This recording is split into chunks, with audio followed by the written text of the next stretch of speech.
99 news అనుక్షణం ప్రజల కోసం.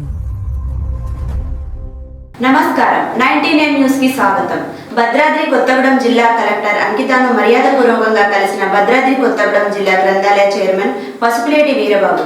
ఈ సందర్భంగా జిల్లాలో నెలకొన్న గ్రంథాలయం యొక్క సమస్యలను జిల్లా కలెక్టర్ అంకితకు వివరించారు.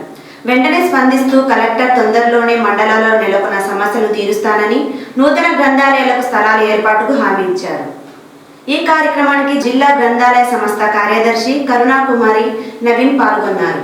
అదేవిధంగా జిల్లా కేంద్ర గ్రంథాలయం భద్రాద్రి కొత్తగూడెం నందు తెలుగు నూతన సంవత్సర సందర్భంగా, ఉగాది పండుగకు మరియు రంజాన్ సందర్భంగా మొహమ్మద్ గౌస్ పట్టణ కాంగ్రెస్ అధ్యక్షుడు సోదరిమణులకు శుభాకాంక్షలు తెలియజేస్తూ గ్రంథాలయంలో ఉగాది పచ్చడి మరియు రంజాన్ సందర్భంగా సేమ్యాను తయారు చేసి విద్యార్థులకు పాఠకులకు అందించి శుభాకాంక్షలు తెలిపారు. జీవితంలో ఉగాది పచ్చడి లాగా తీపి, చేదు, ఒకరు పులుపు, షడ్రుచులు కలిసిన విధంగా జీవితం ఉంటుందని, అన్నిటినీ సమన్వయపరుస్తూ ముందుకు సాగాలని ఈ సందర్భంగా తెలియజేశారు.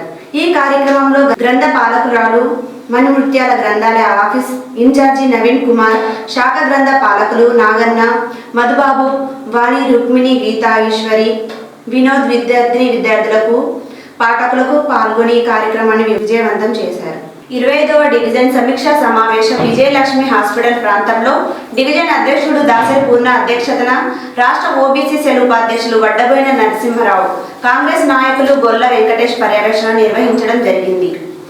ఈ కార్యక్రమానికి ముఖ్య అతిథిగా విచ్చేసిన ఖమ్మం కార్పొరేషన్ డీసీసీ అధ్యక్షులు నాగళ్ల దీపక్ చౌదరి మాట్లాడుతూ, కాంగ్రెస్ పార్టీ పేదల పార్టీ అని, పేద ప్రజల కోసం అనేక సంక్షేమ పథకాలు ప్రవేశపెట్టిందని, సంక్షేమ పథకాలు ప్రజలకు చేరాలంటే ప్రతి కార్యకర్త ఋతుస్థాయి నుంచి కష్టపడి పని చేయాలనే ప్రభుత్వ విధి విధానాలు, ప్రజా పాలన, అభివృద్ధి, సంక్షేమం ప్రతి ఒక్కరికి చేరవలసిన బాధ్యత కార్యకర్తలపైన ఉందని, ఋతుస్థాయి నుంచి కార్యకర్తలను పటిష్టపరిచి రాబోయే ఎన్నిక ఏదైనా కాంగ్రెస్ పార్టీ గెలిచే విధంగా మీరు కష్టపడి పని చేయాలని, మీకు పార్టీ ఎల్లప్పుడూ అండగా ఉంటుందని అన్నారు.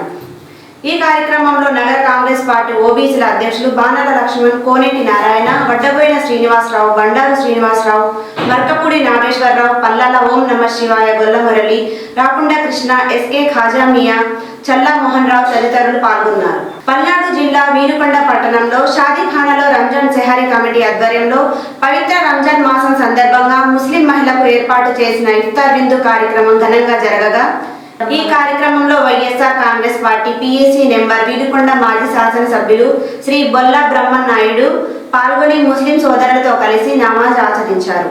అనంతరం ఉపవాసం ఉన్న ముస్లిం మహిళకు స్వయంగా ఇఫ్తార్ విందును వడ్డించారు. ఈ కార్యక్రమంలో నియోజకవర్గ మైనార్టీ నాయకులు, మండల నాయకులు మరియు పార్టీ కార్యకర్తలు పాల్గొన్నారు. ఖమ్మం జిల్లా సత్తుపల్లి నియోజకవర్గం కందుకూరు గ్రామంలో ముస్లిం సోదరులతో కలిసి ఇఫ్తార్ విందులో పాల్గొన్న రాష్ట్ర కాంగ్రెస్ నాయకులు డాక్టర్ మట్టా దయానంద్ విజయ్ కుమార్, ముస్లిం సోదరిమణులకు ముందుగా రంజాన్ పండుగ శుభాకాంక్షలు తెలియజేసిన డాక్టర్ మట్టా దయానంద్. ఈ కార్యక్రమంలో Sathupalli AMC vice chairman Gorla Venkatappa Reddy, Vemsoor మండల కాంగ్రెస్ నాయకులు, గ్రామ కాంగ్రెస్ నాయకులు, కార్యకర్తలు ముస్లిం సోదరులకు శుభాకాంక్షలు తెలిపారు. ఖమ్మం జిల్లా కల్లూరుగూడెం గ్రామానికి చెందిన వాసం లక్ష్మయ్య ఇటీవల ప్రమాదంలో మరణించగా వారి చిత్రపటానికి పూలు మాలలు వేసి నివాళులర్పించారు. ఆ తర్వాత కుటుంబ సభ్యులకు కలుసుకొని ప్రగాఢ సానుభూతి తెలియజేసిన రాష్ట్ర కాంగ్రెస్ నాయకులు డాక్టర్ మట్టా దయానంద్ విజయ్ కుమార్. ఈ కార్యక్రమంలో వేంసూరు మండల కాంగ్రెస్ పార్టీ అధ్యక్షులు కాసర చంద్రశేఖర్ రెడ్డి, వేంసూరు మండల నాయకులు, గ్రామ కాంగ్రెస్ నాయకులు, కార్యకర్తలు తదితరులు పాల్గొన్నారు. కర్నూలు జిల్లా వైఎస్ఆర్సీపీ అధినేత శ్రీ వైఎస్ జగన్ క్యాంపు కార్యాలయంలో సోషల్ మీడియాలో పోస్టుల అంశంపై అక్రమంగా కేసు నమోదు చేసి నోటీస్ పేరుతో పిలిపించి తీవ్రంగా హింసించిన కర్నూలు 4th టౌన్ సిఐ పోలీసులు. కుటుంబ సభ్యులు హైకోర్టులో హైబియస్ కర్నెసెస్ పిటిషన్ దాఖలు చేయడంతో పోలీసులు అక్రమ నిర్బంధం నుంచి విడుదలైన కేవీఆర్ తనపై టీడీపీ ప్రభుత్వం పెట్టిన అక్రమ కేసు, కొంతమంది పోలీసు అధికారుల ఓవర్ యాక్షన్ వంటి అంశాలను వైఎస్ జగన్ కు వివరించిన వెంకట్రామరెడ్డి తప్పుడు కేసులపై ఆందోళన చెందాల్సిన అవసరం లేదని, చట్టపరంగా ఎదుర్కొందామని భరోసానిచ్చిన వైఎస్ జగన్ అధికార పార్టీకి ఒత్తాసు పలుకుతూ వ్యవహరిస్తున్న కొంతమంది పోలీసు అధికారులు వారి తీరును తీవ్రంగా తప్పుబట్టిన వైఎస్ జగన్ ప్రజాస్వామ్యంలో మీడియా స్వేచ్ఛపై టీడీపీ ప్రభుత్వం ఆంక్షలు విధించి వేధించడం దారుణమని, జర్నలిస్టుకు వైఎస్ఆర్సీపీ ఎప్పుడు అండగా ఉంటుందని భరోసా. కేవీఆర్ కు అవసరమైన న్యాయ సహాయం పార్టీ అందిస్తుందని వైఎస్ జగన్ హామీ ఇచ్చారు. నగరి నియోజకవర్గ ప్రజలు అధికారంలో లేకపోయినా 2 సార్లు ఎమ్మెల్యేగా గెలిపించిన విశ్వాసానికి కృతజ్ఞతగా ప్రజల సమస్యలను పరిష్కరించాలనే సంకల్పంతో గౌరవనీయుల మాజీ మంత్రి ఆర్కే రోజా ఢిల్లీ కేంద్ర రవాణా శాఖ మంత్రి శ్రీ నితిన్ గడ్కరీ మర్యాదపూర్వకంగా కలిసి నగరి ప్రాంతానికి సంబంధించిన పలు కీలక సమస్యలను ఆయన దృష్టికి తీసుకెళ్లారు. జాతీయ రహదారి విస్తరణ భాగంగా తొలగించబడుతున్న 200 సంవత్సరాల ప్రాచీన ఆలయ విషయాన్ని ప్రాధాన్యంగా ప్రస్తావిస్తూ అది నగరి చరిత్ర, సంప్రదాయం, భక్తి విశ్వాసాలకు పత్రిగా నిలిచిన తెలియజేసి దాని చరిత్ర ప్రాముఖ్యతను కాపాడే విధంగా ప్రత్యామ్నాయ చర్యలు తీసుకోవాలని మంత్రిని కోరారు.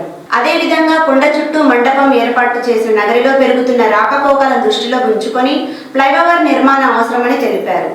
పుత్తూరు ప్రాంతంలో జాతీయ రహదారి పనులు నెమ్మదిగా సాగడం, సరైన భద్రతా చర్యలు లేకపోవడం వల్ల జరుగుతున్న ప్రమాదాల వంటి అంశాలను సమగ్రంగా వివరించారు. ప్రజల ప్రాణ భద్రతా దృష్ట్యా ఈ సమస్యను అత్యవసరంగా పరిగణించి తక్షణమే పరిష్కారానికి చర్యలు తీసుకోవాలని విజ్ఞప్తి చేశారు. మాజీ మంత్రి ముఖ్యవర్యులు వైఎస్ జగన్మోహన్ రెడ్డి మార్గదర్శకంగా ఎంపీల సహకారంతో కేంద్ర స్థాయిలో నగరీ సమస్యను ప్రస్తావిస్తూ ప్రజల కోసం నిరంతరం కృషి చేస్తున్న రోజా సేహాభావాన్ని స్థానిక ప్రజలు అభినందిస్తున్నారు. ప్రజలే తన బలం, ప్రజలే తన ఊపిరి అనే నిబంధనతో పనిచేస్తున్న రోజా నగరీ అభివృద్ధి కోసం నిరంతరం పోరాడుతున్నారు. ఇలాంటి నాయకురాలు దొరకడం నగరీ ప్రజలు చేసుకున్న పూర్వపుణ్యమని ప్రజలు భావిస్తున్నారు.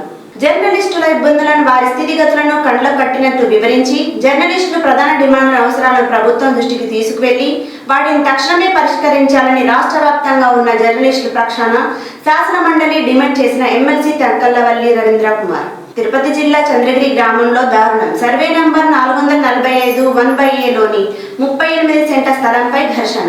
భూ వివాదంలో విశ్వేశ్వరి అనే మహిళపై టీడీపీ కార్యకర్త నాగరాజు నాయుడు దాడి. కోర్టు ఇంజెక్షన్ ఆర్డర్ ఉన్నా బేఖాతరు చేస్తూ నాగరాజ నాయుడు దౌర్జన్యం. టీడీపీ గ్రామ కమిటీ అధ్యక్షుడు రాజేంద్ర హేమకుమార్ వంశీ ఒత్తిళ్ల వల్లే మాపై దాడి చేస్తున్నారు. పలుమార్లు ఫిర్యాదు చేసినా పోలీసులు పట్టించుకోవడం లేదని ఆరోపణ. CM Chandrababu, deputy CM Pavan Kalyan, మంత్రి లోకేష్ కు 12 సార్లు ఫిర్యాదు చేసినా న్యాయం జరగలేదని ప్రేరేపించారు. ఖమ్మం జిల్లా టీడబ్ల్యూఏషన్ జర్నలిస్టుల సంఘ ఆధ్వర్యంలో అంతోటి శ్రీనివాస్, రామకృష్ణ, సామ్రాట్, నగేష్ తదితరులు స్వతంత్ర పూర్వం నుండి విలేకరులుగా ఎంతో పేరుగాంచిన వారందరి చిత్రపటాలు ఆవిష్కరించడానికి నన్ను ముఖ్య అతిథిగా ప్రెస్ క్లబ్ ఆహ్వానించడం జరిగింది. ఈ సందర్భంగా వారిని ఉద్దేశించి దీపక్ చౌదరి మాట్లాడుతూ జర్నలిజం ప్రజాస్వామ్యానికి 4వ స్తంభమని, నిజాయితీ, ధైర్యం, నిబద్ధత జర్నలిస్టు సమాజానికి అద్దం లాంటి వారు నిజాన్ని వెలికి తీసి ప్రజలకు తెలియజేస్తారు. ఈ రోజు మనం ఆవిష్కరిస్తున్న చిత్రపటాలు కేవలం ఫోటోలు కాదు, వారు చేసిన సేవలకు గుర్తుగా నిలిచే చరిత్ర, నైతిక విలువలు పాటించాలని, నిజం కోసం పోరాడే ధైర్యం జర్నలిస్టుకు ఉండాలని సమాజం మీపై ఆశలు పెట్టుకుంటుందన్నారు. ఈ వార్తలు ఇంతటితో సమాప్తం. 99 న్యూస్ అనుక్షణం ప్రజల కోసం.